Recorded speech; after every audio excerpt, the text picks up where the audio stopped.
Voy a pedir que busquen sus Biblias el libro de Efesios capítulo 1. El plan para hoy es terminar el capítulo 1 de Efesios con una enseñanza fundamental para este tiempo donde estamos entrando en un periodo de guerra espiritual. Estamos entrando en un periodo donde necesitamos reconocer lo que el enemigo está haciendo y entender que hay que batallar espiritualmente. Por lo tanto, necesitamos entender nuestro fundamento, nuestra autoridad, nuestro propósito, nuestro llamado. Efesios capítulo 1, verso 18 dice de la siguiente manera: alumbrando los ojos de vuestro entendimiento para que sepas. Vuelvo a leer: alumbrando los ojos de tu entendimiento para que sepas cuál es la esperanza a que Él te ha llamado y cuáles las riquezas de la gloria de su herencia con los santos. Padre, hoy en el nombre de Jesús estamos clamando para que seas tú, oh Dios, ministrando a nuestras vidas y enseñándonos, Señor, esto de una forma tal que lo podamos poner en práctica ahora. Padre, en el nombre de Jesús te pedimos porque crezcamos al nivel que tú quieres que crezcamos. Y Señor, como dice el salmista, enséñanos a hacer tu voluntad. En el nombre de Jesús te lo pedimos, Padre. Amén. La intercesión del apóstol Pablo se torna en una declaración del propósito de Dios para el individuo, para la humanidad, y la proyección que esto tiene en cada persona de cómo operar en lo que Dios quiere. Él basa esta proyección, este propósito en uno de los hechos más impresionantes de la historia: la resurrección de Jesucristo. La resurrección de Jesucristo es un hecho histórico. Y quiero que me escuche bien, porque uno de los hechos con más documentación y más evidencia, históricamente hablando, es la resurrección de Jesucristo, lo cual se convierte en el fundamento y la base para el cristianismo. Y es lo que el apóstol Pablo nos va a declarar aquí, nos va a estar mostrando aquí como el fundamento para lo que Dios quiere revelar al individuo. Cuando dice alumbrando los ojos de nuestro entendimiento para que sepamos, entonces esa palabra saber cuál es la esperanza, cuál es el llamado. A través de esto Él nos está diciendo qué quiere nosotros, nos está diciendo quiénes somos ahora en Cristo. Cuando habla de la esperanza, nos está diciendo que salimos de el sentirnos como nos habían dicho que éramos y nos convertimos en lo que Dios dice que somos. Lo siguiente que dice: para que sepas cuáles son las riquezas de la gloria de su herencia en los santos. Lo siguiente es conocer lo que tenemos. Hermanos, muchos te han dicho que no tienes nada. Muchos te dicen que depende de lo que tienes en la bolsa para decir que vales algo. Pero el Señor te dice que tienes herencia. O sea, hoy Dios quiere que renueves el sentido de lo que tú tienes. Te renueves en el sentido de lo que eres y te renueves en el sentido de lo que tienes. Pero todo eso tiene un fundamento, y sigue diciendo el verso 19, y cuál, o sea, para que sepas cuál es la supereminente grandeza de su poder para con nosotros los que creemos. O sea, que también Dios quiere que renovemos nuestra visión de lo que podemos. Dios quiere que conozca quién eres. Una visión renovada de quién te ha hecho, una visión renovada de qué tienes y una visión renovada de qué puedes. ¿Cuántos necesitamos esto? Hermanos, no podemos entrar en la guerra espiritual sin conocer esto. No podemos entrar en una batalla en contra de las diferentes cosas que el enemigo está colocando sin saber quiénes somos, qué tenemos y qué podemos. Y quiero decirte que en el Señor tú eres, en el Señor tú tienes y en el Señor tú puedes. Amén. Te lo vuelvo a repetir, en el Señor tú eres hijo de Dios. En el Señor tú tienes herencia. Y en el Señor tú tienes poder. Tú eres poderoso. Tú puedes algo nuevo. Por eso, cuando entramos en este llamado, tenemos que ver primero el fundamento. Y quiero irme al verso 20 para después regresar a esta enseñanza, porque el verso 20 nos describe cómo sucede esta transformación y esta renovación en el individuo. Dice, la cual operó en Cristo esta fuerza, este poder, resucitándole de los muertos y sentándole a la diestra en los lugares celestiales. El poder de Dios resucita a Jesucristo en una forma única, en una forma histórica, en una forma trascendental. Tan es así que cambia la historia. Cada vez que tú mencionas el año 2013 o 2014, estás diciendo Jesucristo. Estás implicando Jesucristo, porque implica que estamos viviendo 2014 años después que Cristo nació. El hecho de la resurrección de Cristo marcó la historia.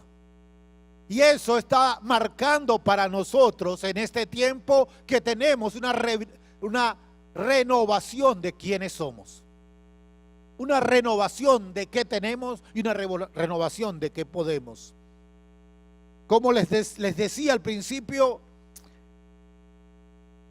la resurrección de Jesucristo tiene una evidencia histórica como ninguna otra. En primer lugar está la Biblia. La Biblia es un hecho, es un libro histórico con evidencia arqueológica mayor que cualquier otro libro de la antigüedad. Podría pasar bastante tiempo mostrándoles y demostrándoles cómo la Biblia ha sido preservada en sus escritos y en su originalidad con mucho celo. Y hay manuscritos muy cercanos al original. En el año 1947, un beduino palestino entró en una cueva por los lados del Mar Muerto y encontró lo que se llaman los famosos manuscritos del Qumran. Estos manuscritos tenían la Biblia y se entiende que fueron un grupo conocido como los esenios que guardaron esos manuscritos y estaban preservados en una forma tal que la gente quedó impresionada. Pero lo más impresionante fue cuando estudiaron y encontraron que el libro de Isaías estaba allí. Y en el libro de Isaías lo compararon con las versiones judías modernas y no había diferencia. En todo el libro le habían colocado una vocal a una palabra. En todo el libro de Isaías, 66 libros, 66 capítulos, y solo una palabra había cambiado en más de 1500 años. Lo cual nos quiere decir que Dios se ha cuidado de que su palabra esté guardada.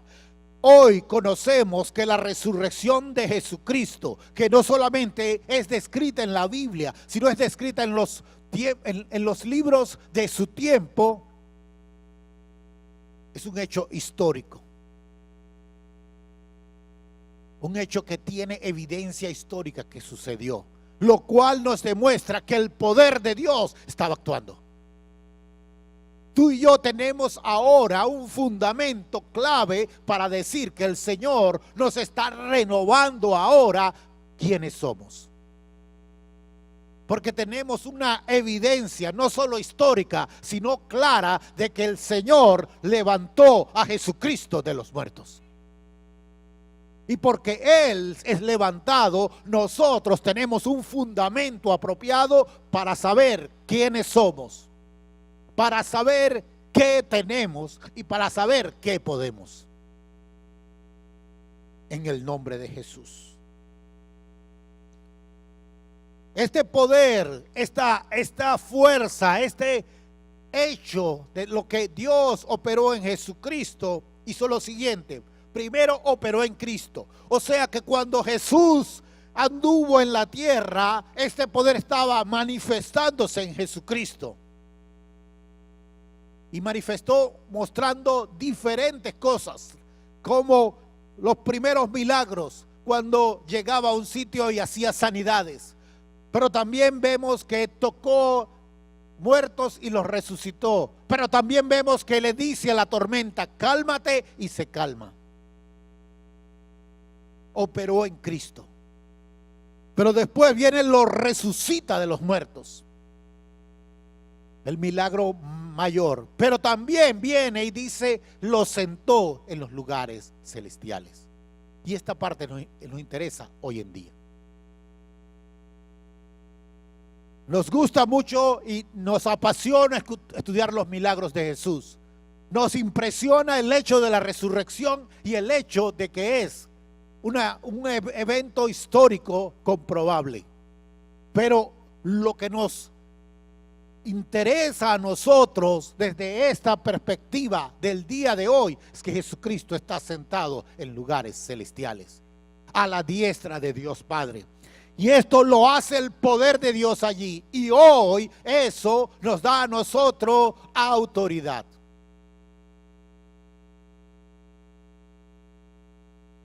Por eso el poder de Dios quiere transformarnos. ¿Cómo nos transformamos? Permitiendo que nuestro entendimiento reciba esta enseñanza. Reciba esto que el apóstol está diciendo. El apóstol, cuando lo dice, les vuelvo a leer el pasaje de Efesios 1:18. Alumbrando los ojos de nuestro entendimiento. Está pidiéndole al Señor que el espíritu de sabiduría y de revelación venga a nosotros, alumbrando nuestro entendimiento. Y me gusta porque dice los ojos de nuestro entendimiento. O sea que necesitamos una iluminación en nosotros que permita conocer lo que Dios está haciendo. Hay mucha gente que no está conociendo lo de Dios porque no permite que la luz de Dios los ilumine. ¿Sabes que la mayoría de la gente que no cree en Dios no es porque no le cree? Pero he dicho que no le cree a Dios, no es porque no cree en Dios, sino porque decide que sus paradigmas son más grandes que lo que Dios está diciendo. Son decisiones individuales. O porque decide, mi estilo de vida es tan bueno que no lo quiero cambiar. Porque mi conducta y mis pasiones juveniles son mejores que lo que Dios tiene para mí. Pero tengo una mejor noticia. En el Señor, cuando caminamos, todo va a venir a mayor bendición, a mayor felicidad. Tenemos entonces tres cosas. Sabemos que Dios quiere renovar nuestro entendimiento de quiénes somos. Hemos venido estudiando todo el capítulo 1 y hemos visto claramente cómo el Señor nos ha dicho que características específicas de quiénes somos. Primero dice que somos bendecidos. Cuando habla de la palabra bendecido, está diciendo que la maldición ya no tiene cabida en nosotros. Mucha gente vive situaciones cíclicas en su vida. Todo el tiempo camina y va viendo que empieza a subir, pero de repente vuelve a caer.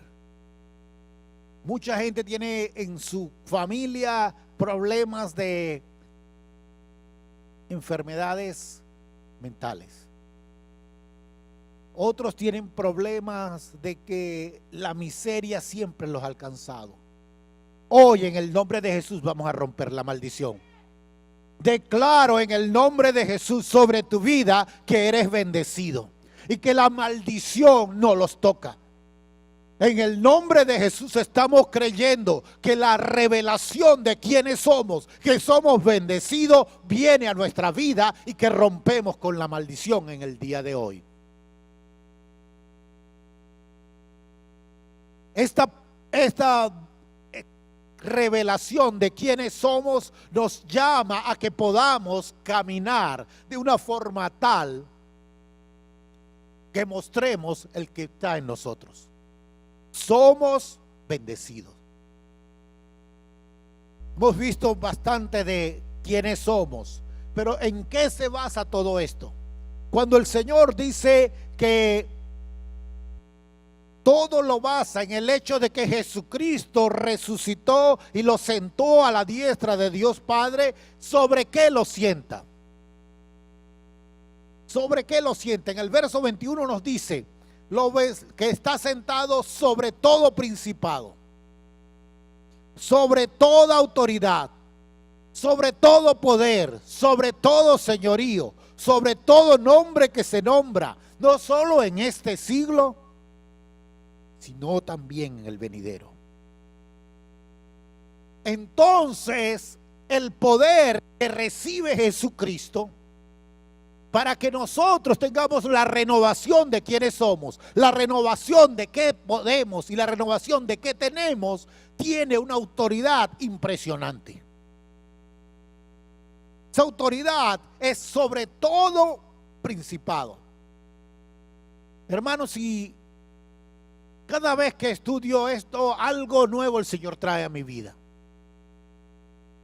Y me impresiona porque aquí cuando habla de principado, habla que el Señor está sobre todo aquel que ejerce gobierno.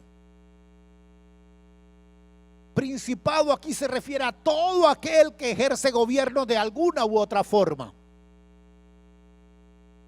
O sea que nuestro Dios, Jesús, está sobre el gobierno de este país. Tenemos a alguien que está por encima del gobierno.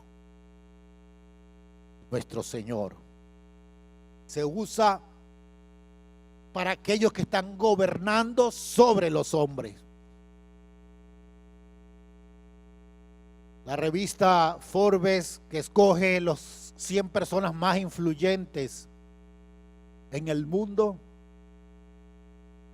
y por unos cuantos años seguidos había colocado al presidente de este país como el hombre más influyente. Este año lo quitó.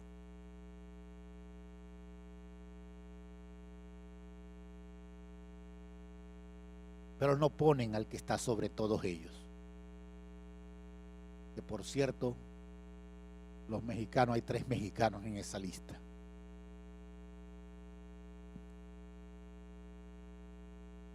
Hermanos, el Señor está por encima de todo gobierno humano, de todo gobernante humano. El Señor está por encima. No importa el nombre que tenga, no importa el poder que tenga, Dios está por encima. Lo siguiente que dice que está sobre todas las autoridades, sobre toda autoridad. Esto habla de la capacidad de poder escoger y poder entonces dar gobierno. Esto tiene que ver ahora no solo con el hecho de gente que está en autoridad sobre gente, sino gente que está en autoridad sobre cosas. Como por ejemplo un banco, como por ejemplo en una organización. Dios está por encima de los que están en autoridad sobre el dinero. Amén. Nuestro Dios ha colocado a Jesucristo en autoridad sobre toda organización en el mundo. Sobre todo organismo en el mundo, el Señor tiene poder. Mire lo que dice, sobre todo poder. El poder es la habilidad y la capacidad de hacer algo. Y aquí viene algo que nos toca a nosotros. Nosotros necesitamos que ese poder descienda. Porque mucha gente está comercializando y está monopolizando el poder para hacer cosas. Pero el Señor quiere soltarlo sobre su iglesia. Cuando oramos allí decimos, Señor, danos ideas creativas, es ideas para hacer cosas nuevas. Hoy declaro en el nombre de Jesús que los que están aquí reciben ideas nuevas. Si eres cocinero, vete haciendo una receta que va a ser la buena. Si tú eres costurero, que vas a hacer algo que va a ser la moda. Y que vas a llenar a todo el mundo de eso. En el nombre de Jesús.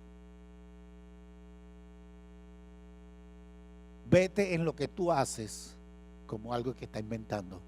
Que Dios está trayendo ideas creativas. En el nombre de Jesús.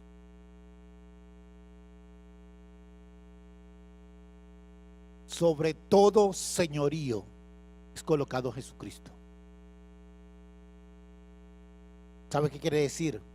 Un señor es uno que posee dominio sobre un territorio.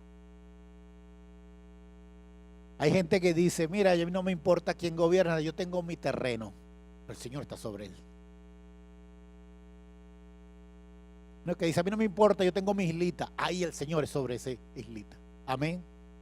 Entonces Dios está sobre todo tipo de autoridad, sobre todo tipo de gobierno y ha colocado a Jesucristo. Esto es clave que escuches bien esto porque el mismo verso nos va a dar otras cosas más. Lo siguiente que dice es que lo coloca sobre todo nombre que se nombra. El nombre representa varias cosas. Uno de lo primero que representa es la realidad. Fíjense cómo llaman. Las generaciones les han dado nombre, ¿verdad? La generación esto, la generación aquello. Ahorita nos llaman, a los de que somos de esta época, nos llaman la generación web. ¿Ah? ¿Sabían eso? Somos de la generación web. Algunos me dicen que yo no soy de allí, pero yo me siento de allí. ¿Ok? Otros, los que un poquito anterior, yo no me consideraba de esa, la llamaban la generación X, porque no sabían qué querían. Ajá. Y saben, sí, que esa ha sido una de las generaciones más complicadas que ha tenido el mundo, porque la generación anterior tuvo que tomar el rol de ellos en autoridad, que fueron los famosos baby boomers. Las generaciones le han dado nombre, porque implica, el nombre habla de la realidad. Dios está sobre la realidad. Dios está sobre las generaciones que están allí. Lo siguiente que habla el nombre es de dignidad y el atributo de algo. Dios es digno por encima de toda dignidad. Dios tiene honra por encima de cualquier. Los atributos de Dios van más allá de cualquier otra cosa. Por eso nuestro Dios es maravilloso. Y Él ha dado esto a Jesucristo. Habla de carácter, habla de rango, de majestad, de excelencia. Cuando habla de, se le dio un nombre más excelente que todo nombre. Hermano, tenemos un Dios que está sobre todas las cosas y que ha entregado este poder a Jesucristo.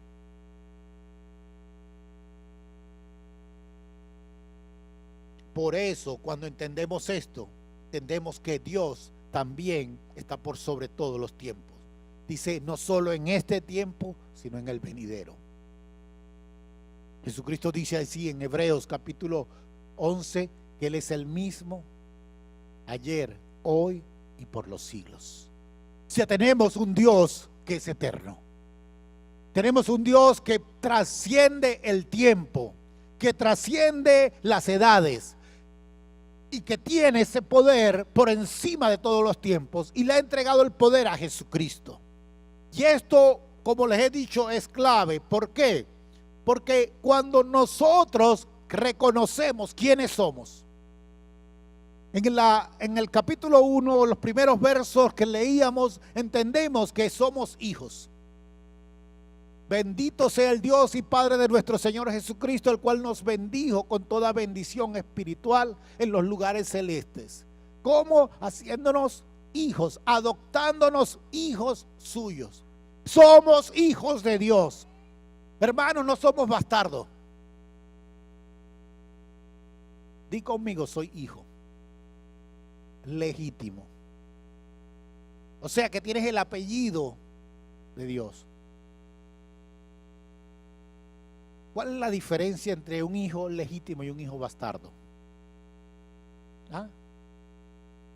¿Cuál es la diferencia? El apellido. Entonces dígale preséntesele a la persona que está sola y le diga, yo me llamo, y póngale su nombre y ponga el apellido, Cristo.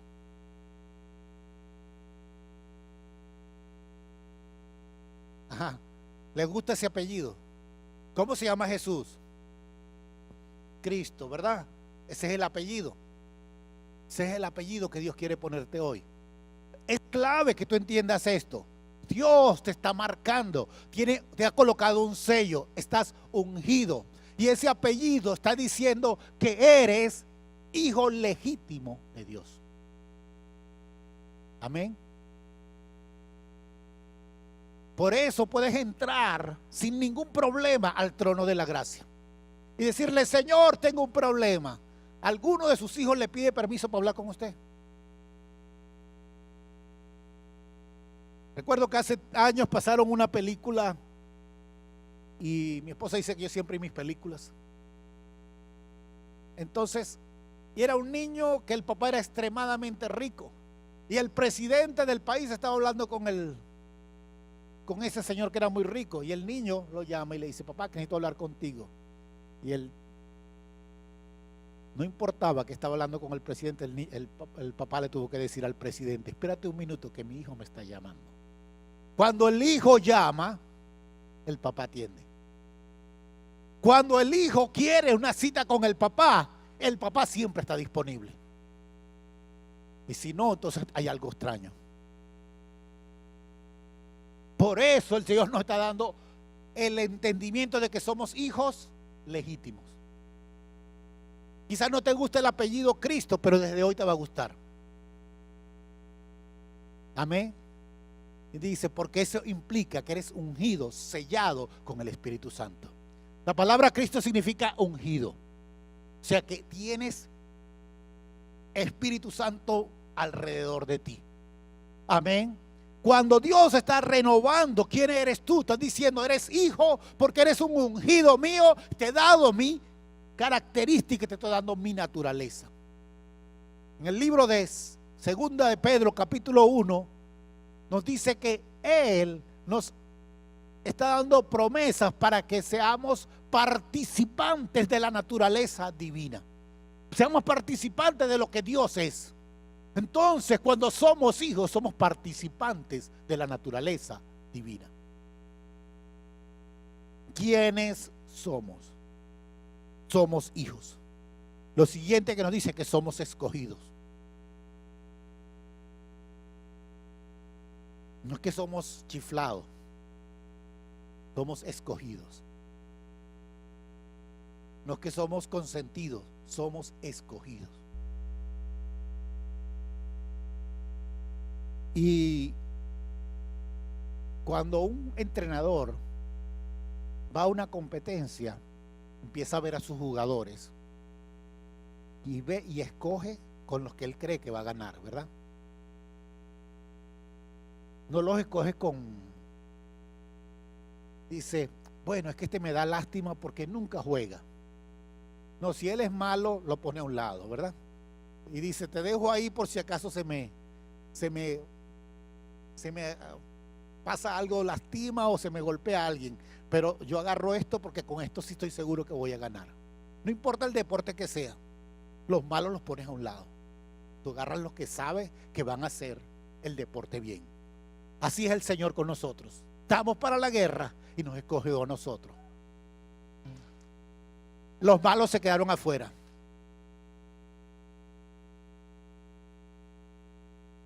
Contigo y conmigo el Señor va a ganar, porque somos los jugadores buenos. Somos escogidos. Dios nos ha escogido y dijo, mira, este que está ahí, este sí sabe darle duro la pelota. Mira, este que va allí sabe defender bien. A este me interesa. Estamos siendo escogidos para que en la pelea ganemos. En la batalla vamos a ganar. Dios nos ha escogido y por eso nos ha bendecido. Bendecir habla de darnos la habilidad y la capacitación para que cuando entremos allí tengamos todo lo necesario para ganar. Amén. ¿Qué tenemos? Siguiente que habla es de que Dios nos quiere renovar en lo que tenemos. Uno de los problemas que el mundo nos ha planteado es que nos dice no tenemos. Y nos ha vendido un montón de cosas para hacernos creer que tenemos que tener lo que el mundo dice. Y nos ha puesto cosas corruptibles. Por ejemplo, nos quiere que tengamos el carro más caro.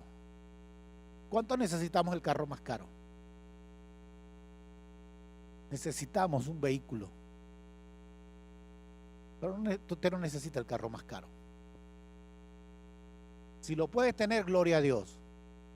Yo no te voy a decir que no lo tengas, pero no lo necesitas. ¿Me está entendiendo? Yo no estoy diciendo que no lo tengas, pero sí te estoy diciendo que no lo necesitas.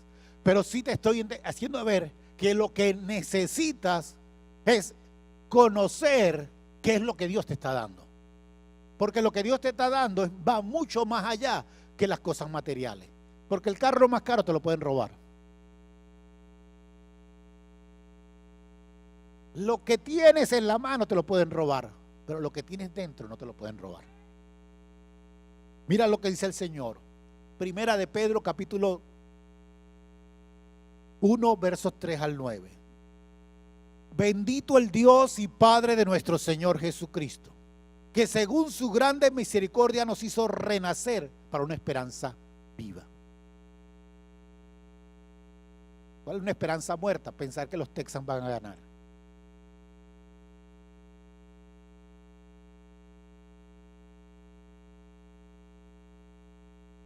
¿Ah?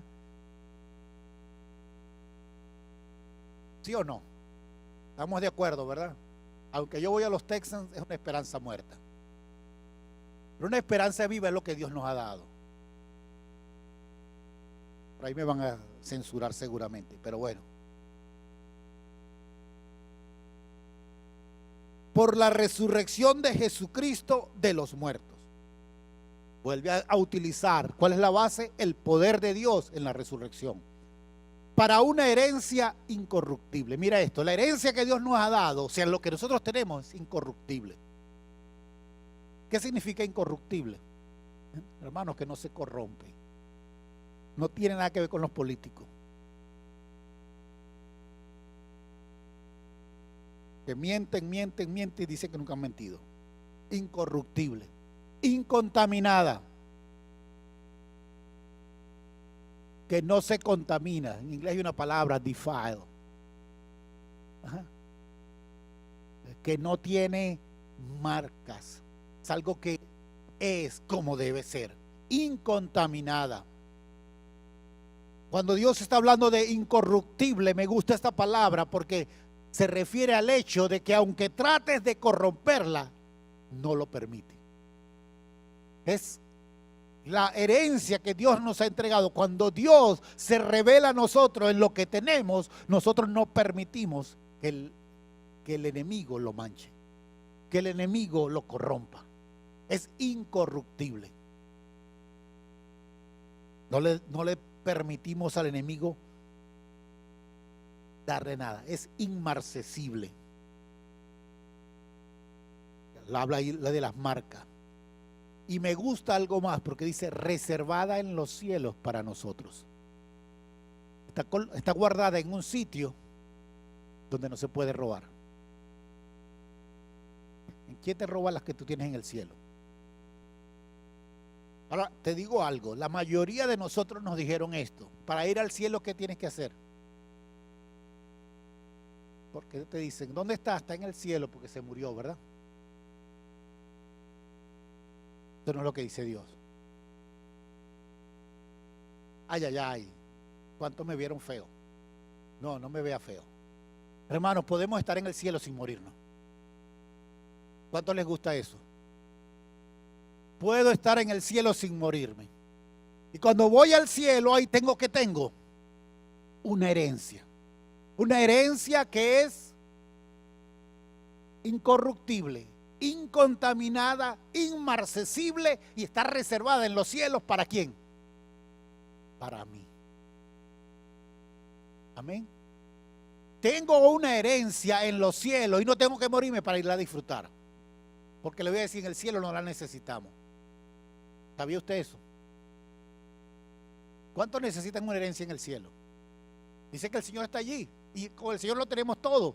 Entonces no necesitamos nada de eso. Lo que necesitamos de esa herencia es aquí, para mostrarle al mundo la gloria de Dios. Amén. ¿Le está gustando esto?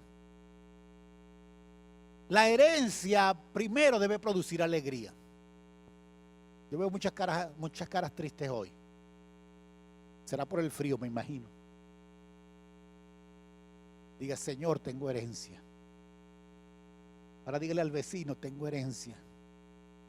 Tengo un tío rico, se llama el Señor Jesucristo y me dio herencia.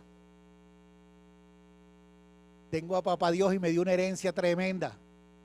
Esa herencia, con esa herencia yo sé que nadie me la puede robar. Esa herencia yo sé que nadie me la puede corromper. Esa herencia yo sé que nadie me la puede ni siquiera marcar, porque Dios la ha marcado para mí. Amén. Es una herencia propia y para yo utilizarla para la gloria de Dios. Por lo tanto, me debe producir alegría. Ok.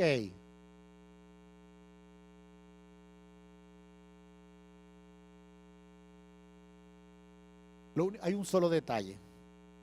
Y le volvemos a leer en Pedro. Dice así: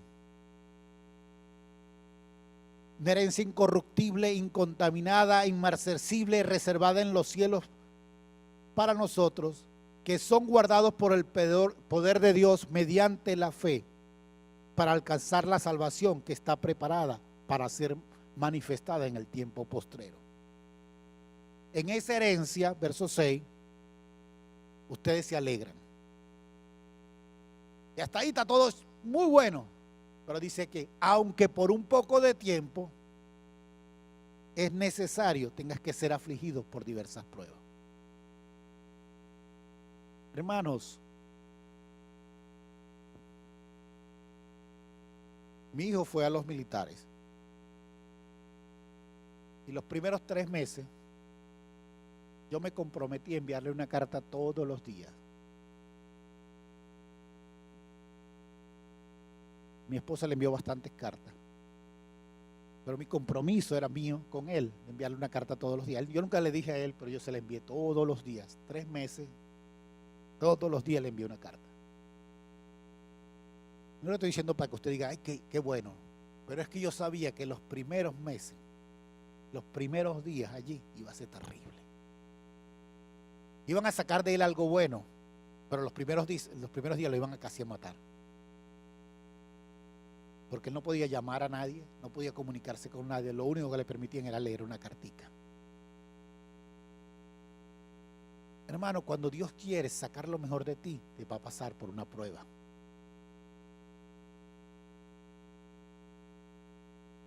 Y a veces dice, pareciera que todo el mundo se desapareció, parece que todo el mundo se fue, pero Dios está extrayendo lo mejor de nosotros.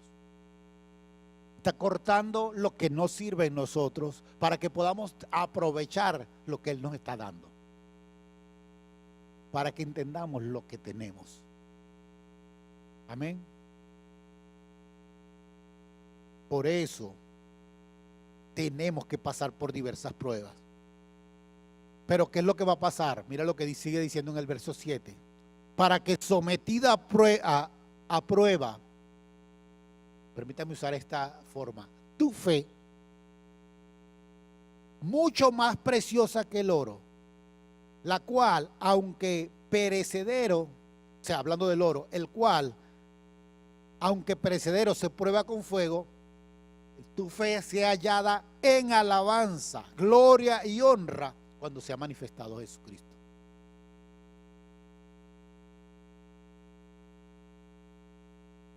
A quien amas sin haberle visto, en quien creyendo, aunque ahora no lo veas, te alegras con gozo inefable y glorioso, obteniendo el fin de vuestra fe, que es la salvación de tu alma.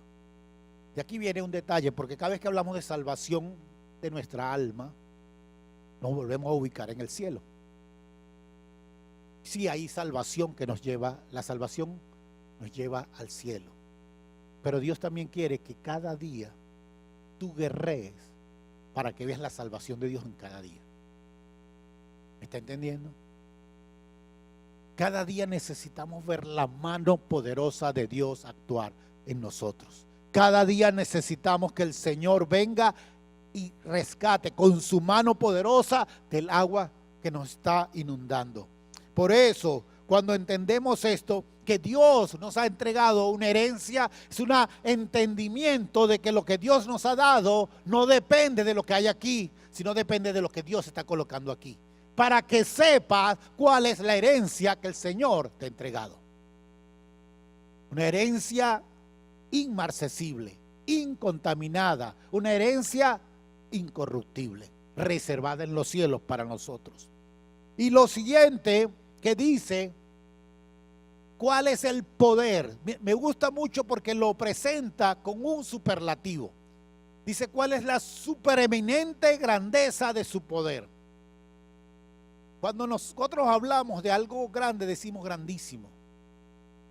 Pero Pablo no hallaba cómo explicar qué poder tan grande que emplea un artificio gramático que, si mal no recuerdo, se llama pleonasmo, que habla de lo grandísimo y trata de exagerarlo al máximo. Dice, la supereminente grandeza de su poder. Algo tan extraordinariamente grande que la gramática misma no nos da todo lo necesario para poder explicarlo. Y por eso entonces le pone la supereminente grandeza de su poder que resucitó a Jesucristo de los muertos. Eso es lo que Dios está diciendo que podemos. ¿Y cómo lo vemos? Todos conocemos el verso, Filipenses 4:13.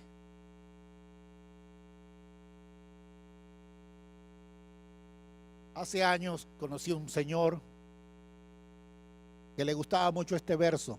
Y un día un perro le salió a perseguir, entonces dijo, todo lo puedo en Filipenses, Fortalecenses 4:13. Hermano, no me importa si usted lo dice así, pero recuérdese que todo lo puedo en Cristo que me fortalece. Todo lo puedo en Cristo que me fortalece. Mi esposa no le gusta que yo haga eso, pero yo sé que usted no se lo va a olvidar.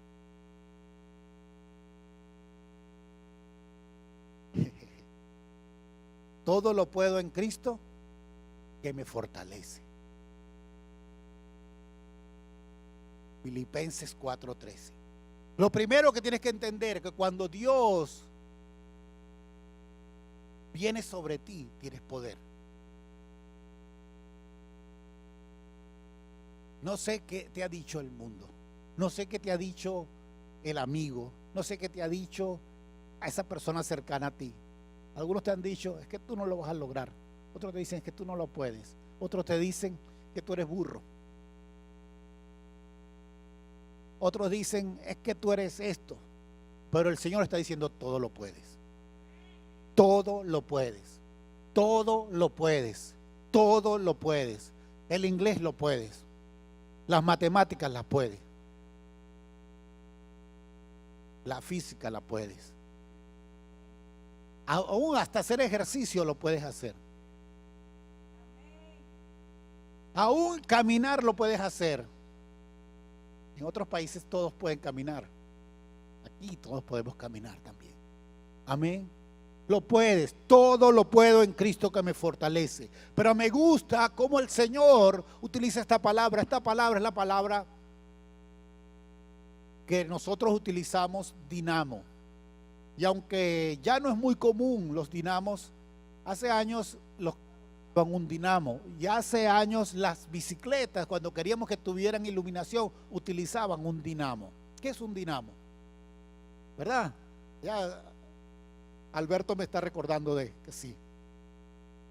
Los dinamos eran algo que produce energía en sí mismo, es un generador. Dios está diciendo, estoy colocando un dinamo delante de ti. El poder es un dinamo que empieza a generar y a generar. Y en la medida que tú te mueves, Él da más. Esa energía que Dios está colocando en nosotros, ese poder, esa habilidad para hacer todo. Y dice así, el evangelio es poder de salvación para todo aquel que cree. Tremendo. Dios te está dando a ti una buena noticia de salvación en la situación, en el problema, en la circunstancia, en la imposibilidad. Es el poder de salvación. Segundo, nos da capacidad para ser testigos. Hechos 1:8. Pero recibiréis poder, recibirás el dinamo para poder ser testigo en Jerusalén. Vamos a decir en Houston, en Texas, en todo el sur de Estados Unidos y hasta lo último de la tierra. Amén. Recibes poder. Pero me gusta este verso. Segunda de Timoteo, capítulo 1, versos 7 y 8. Porque no nos ha dado Dios espíritu de cobardía, sino de poder. Sino de poder. Hermanos, hay cosas que nos dan temor. ¿Cuántos de aquí se han asustado alguna vez? Bueno, gracias por lo que... ¿Verdad que hay cosas que nos dan miedo? A todos hay cosas que nos asustan. Pero eso no quiere decir que somos cobardes. Exactamente. Cobardía es cuando nosotros nos vemos algo y no le decimos, Señor, ¿cómo hago para enfrentarlo? Porque el temor viene, pero yo digo, yo echo para adelante. Y echo hacia adelante porque el poder que Dios ha colocado en mí está para poder vencerlo. Amén. Dios no nos ha dado espíritu de cobardía, sino de poder, de amor y de dominio propio. Por tanto, no te avergüences de dar testimonio de nuestro Señor, ni de mí preso suyo, sino participa de las aflicciones por el evangelio según el poder de Dios. Mira esto, cuando tenemos el poder, sabemos, cuando reconocemos el poder y que el poder del Espíritu ha venido sobre nosotros, sabemos que podemos avanzar. A Pablo le pasaba esto. Cada vez que llegaba a una ciudad, trastornaba la ciudad. Y los gobernantes se ponían bravos y la caían a piedra. Pablo podría haber dicho, oye, no, tanta pedramentación que me han dado, mejor me desaparezco. Pero él seguía. ¿Tú crees que no le daba miedo a Pablo saber que le iban a apedrear de nuevo? Y yo me imagino que Silas o Lucas o el otro profeta que estuviera con él, le empezó a decir, Pablo aguanta, Pablo aguanta. Porque le daban era pura piedra al apóstol, pero nunca al profeta.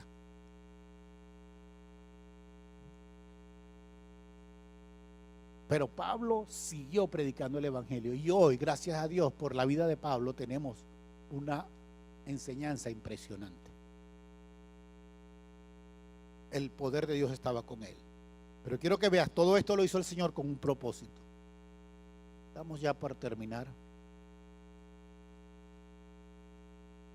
Los versos 22, la segunda parte, y 23 de Efesios 1. Y lo dio por cabeza sobre todas las cosas a la iglesia. ¿Cómo? ¿Me está entendiendo esto? Que el Señor viene y le da todo el poder a Jesucristo, todo el poder sobre todas estas cosas, sobre todo principado, toda autoridad, todo poder, todo dominio, todo nombre que se nombra en este siglo y en el venidero, y lo dio por cabeza a su iglesia. Y lo dio por cabeza a su iglesia. Jesucristo es la cabeza ¿de quién? De nosotros. Quiero que te imagines esto. La mayoría de la gente se ha imaginado a Jesucristo como la cabeza allá en el cielo. Entonces la cabeza está en el cielo. Imagínense, esta es la cabeza. Esta es la cabeza en el cielo. ¿Está viendo? Y la iglesia está por aquí. Yo soy la iglesia. La cabeza allá y el cuerpo aquí. Todo el cuerpo está caminando, pero la cabeza está allá solita. Y camina y camina y camina. Hermanos, eso no es lo que Dios está diciendo. De que la cabeza tiene que andar con su cuerpo. ¿No lo está entendiendo? Cuando dice que estamos sentados con Cristo allá en lugares celestiales, entonces ¿dónde está usted? Estoy sentado con Cristo en lugares celestiales, con la cabeza. La cabeza está ministrando y trayendo a mi vida toda esa autoridad sobre todo principado, sobre toda autoridad, sobre todo poder, sobre todo dominio, sobre todo nombre que se nombra en este siglo y en el venidero. Para que yo entienda que ahora, bajo esta nueva perspectiva, yo tengo un nuevo entendimiento de quién soy, un nuevo entendimiento de qué tengo y un nuevo entendimiento de qué puedo, porque tengo toda autoridad. Y mire cómo sigue diciendo: esa le dio por cabeza sobre todas las cosas a la iglesia, la cual es su cuerpo.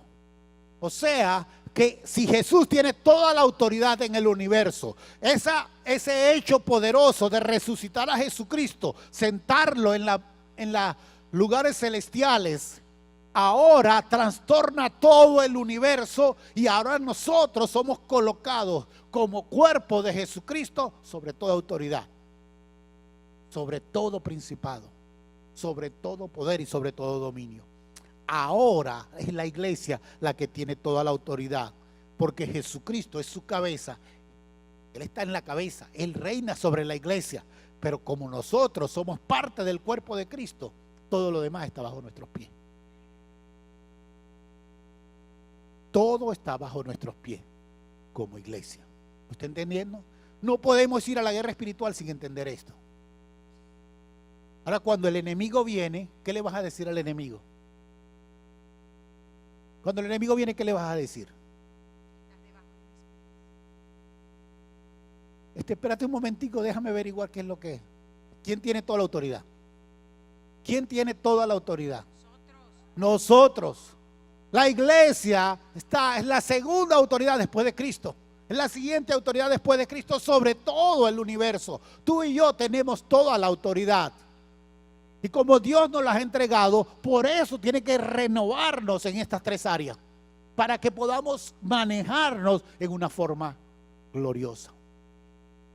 Por eso este es un tiempo maravilloso, porque vamos a vivir en victoria. Vamos a caminar en victoria. Vamos a ver la gloria de Dios en todo esto. Voy a invitar a ponerte en pie y vamos a orar.